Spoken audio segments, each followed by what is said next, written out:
think it's remarkable how one of the greatest cities of the world, one of the most international, one of the most open, one of the most cosmopolitan, and has in the space of less than 4 years gone to be one of the most repressive and authoritarian places among major global cities. I think it's really sad. I have longtime friends who've had to cut contacts with me because they're afraid of being associated with me.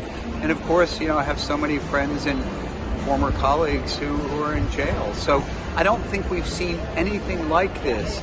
We've had a free, prosperous, open city that almost overnight has been destroyed and freedom's just wiped away.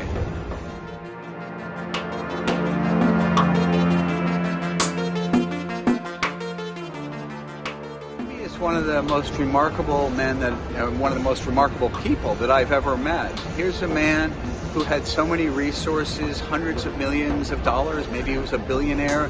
He had properties that he could have moved to. He's a British citizen. And he chose to stay and fight for freedom, to fight for Hong Kong. He's a brilliant businessman. China made him an enemy with the Tiananmen killings.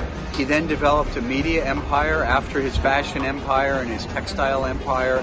And he decided to stay and bear witness to the suffering of the people of Hong Kong, to suffer with the people of Hong Kong because he believes in freedom.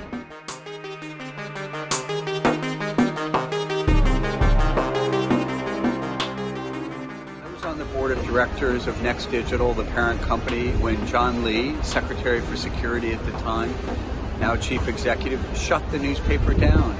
He did that because he said he had, quote, reason to believe. That was the whole quote, 3 words, reason to believe that we had broken the national security law.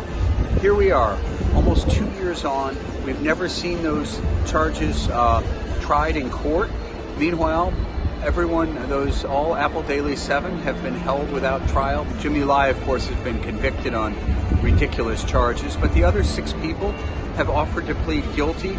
Well, let them be found guilty and be sentenced and just move on. But the fact that they're just being locked up, that they're being held hostage to the fact that Jimmy Lai won't surrender and just give up is, again, just another example of the criminality of the Hong Kong and Chinese government. They are criminals because they are flouting laws and international human rights standards. They're breaking their own basic law.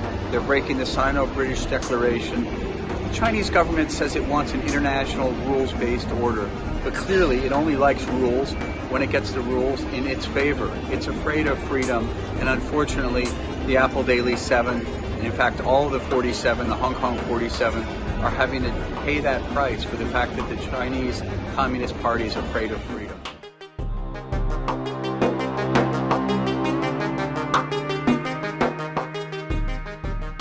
It's an open question whether or not Hong Kong can survive as a global financial center at a time when it's more and more pulled into the Chinese orbit.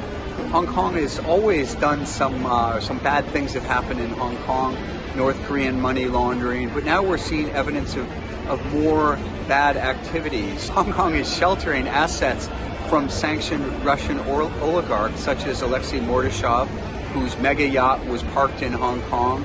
John Lee, the chief executive, just laughs at U.S. sanctions. So I think we're going to see Hong Kong take a more important role as a money laundering center for bad actors, people or countries like Russia, North Korea, Iran, Myanmar, and China itself. And so I think that Western global financial institutions are going to have to ask themselves if they really want to be associated with Hong Kong.